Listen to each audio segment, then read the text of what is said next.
Welcome back to the channel. Make sure to like, share, and subscribe. Former UFC welterweight champion Belal Muhammad suffered a dominant unanimous decision loss to surging Brazilian contender Gabriel Bonfim in UFC Vegas 118's main event on June 6, 2026, inside the Meta Apex in Las Vegas.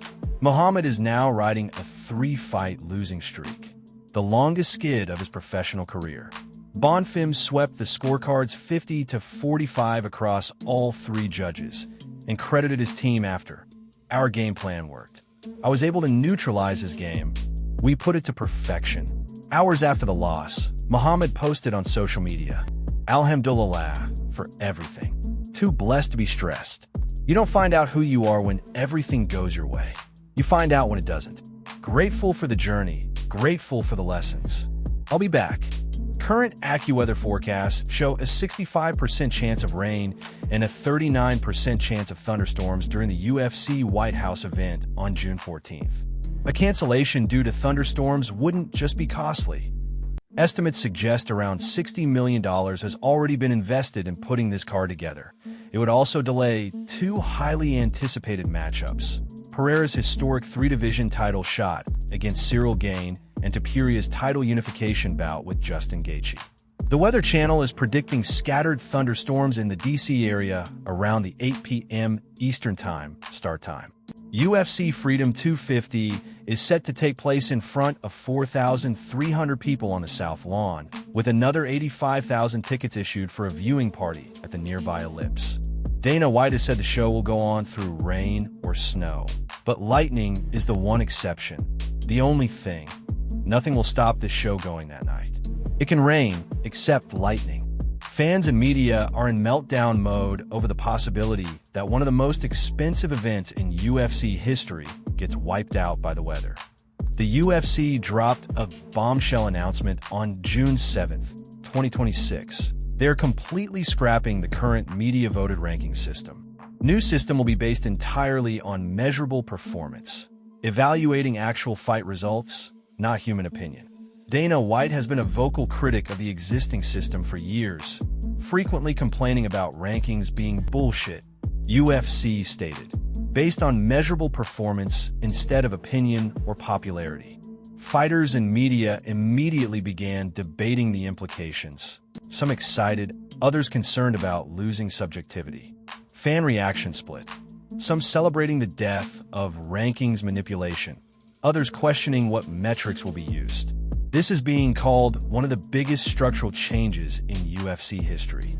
Before we get to the rankings, for years, the top 15 in each division have shaped title shots, contender status, and how fans debate the sport. A new UFC ranking system is currently being developed that will be based on measurable performance, not opinion, not popularity. By evaluating who you beat, strength of competition, activity, and consistency, the system's being designed to reward performance and better reflect results inside the octagon. We'll have more details on that coming soon. MVP MMA's historic debut card, featuring Ronda Rousey versus Gina Carano, has officially broken U.S. MMA viewership records. Average of 12.4 million viewers across the triple main event. Peak viewership reached nearly 17 million global viewers during the Rousey versus Carano main event. U.S. audience averaged 9.3 million for the main card. Joe Rogan also made headlines by publicly reacting to the Netflix numbers, going off on the mandatory rankings discussion. The record-breaking performance validates Netflix's entry into live combat sports. Fans and media calling this a paradigm shift for how MMA is consumed. Top lightweight contender Arman has placed a massive $1 million bet on Justin Gaethje defeating Ilia Topuria at the historic UFC Freedom 250 event at the White House. Tsarukyan, who is scheduled to fight at the event, is clearly confident that Gaethje can pull off the upset against the reigning lightweight champion. Above $1 million on Gaethje. You put $1 million on Gaethje. Can you imagine if Gaethje? Well, that's 600, bro. That's $6 million. $6 million. Next day, go to buy a plane. We're buying a jet. Facts. If Gaethje wins, next day we're buying the jet. Pucha. Where are you? Are you at the Pucha. Hey, Hey, Pun, appreciate the 100 gifted. Yeah. Let me see. Oh, you're That's not our sponsor, lying. nigga. You're putting $1 million? Shout out to Punt. Oh, you're seriously putting $1 million? Love, man. You put $1 million? Rich ass nigga. Bro. Justin Gaethje, cash Yeah. out 5.7 million. Bro, Gage, please. Just Now knock get him you out. lose. Bro, in Bob, Russia, I'm gonna bro, in Russia now it's like at 5 a.m. It's like in 2 hours my dad is gonna call me. Bro, if he wins, bro, Gulfstream, 650. no matter, like, cash out. It's not easy to make 1 million, you know? We're gonna donate a lot of money to that. Donate, for sure, we gotta donate. to Donate him. a lot of money to that. Imagine Amelia sees this. I gotta call Gage and say, bro, like, win this fight. I get Don't you. call. I get you 5%. No, we shouldn't call. say. Yeah, it's bad. Don't call.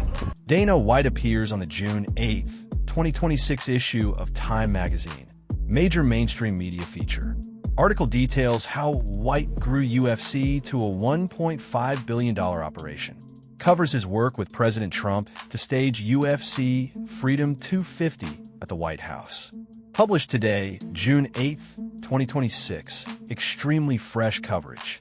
Represents UFC's growing mainstream cultural penetration. After earning a unanimous decision victory over Edmund Shabazian in the UFC Vegas 118 co-main event, Brendan Allen called for a tilt with top-ranked middleweight contender Nasruddin Imavov.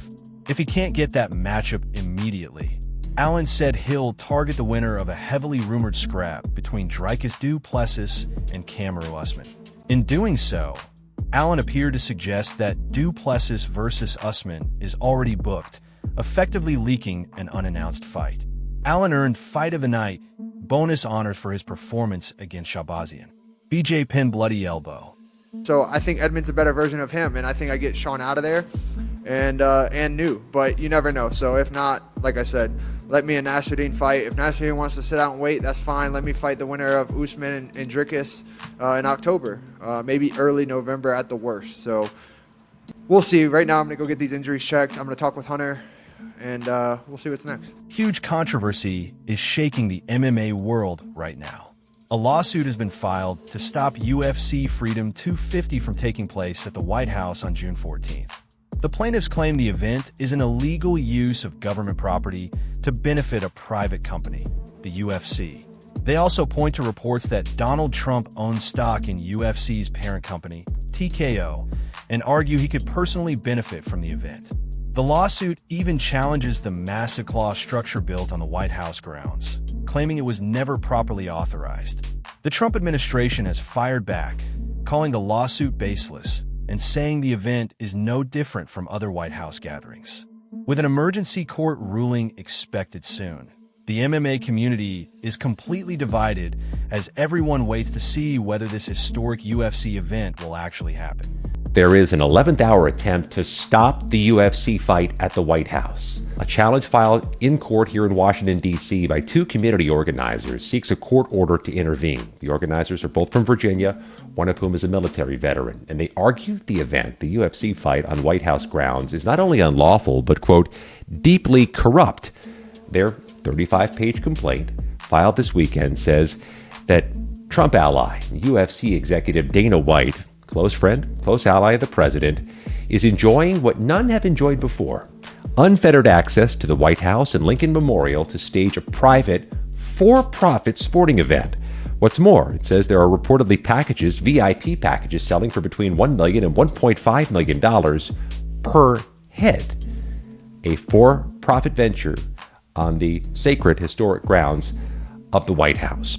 They're also arguing another company, Paramount Skydance, owner of CBS News, my prior employer, and David Ellison, who have recently been cozying up to the president, also stand to benefit from the White House grounds. It says here in the lawsuit that this celebration of America cannot be enjoyed by most without first paying $8.99 plus tax for a Paramount Plus streaming subscription. The litigation would have to move swiftly to truly stop this UFC fight, but they note in the lawsuit that the timing here is really sus, that the event's being held on the president's 80th birthday, that this could be viewed as personal self-aggrandizement versus something for the public's consumption. And they also raise the prospect that the claw that massive apparatus and venue that's been erected on the White House grounds could stay longer than anticipated, that the president has publicly flirted with keeping it up well beyond the event. Something, again, you'd want to run through Congress first.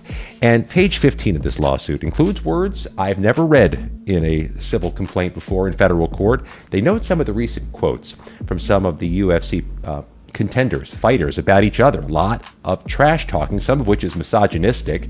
The words son of a whore and bitch and mad backwards C-bomb have been used. It's all a component of a case filed here in D.C.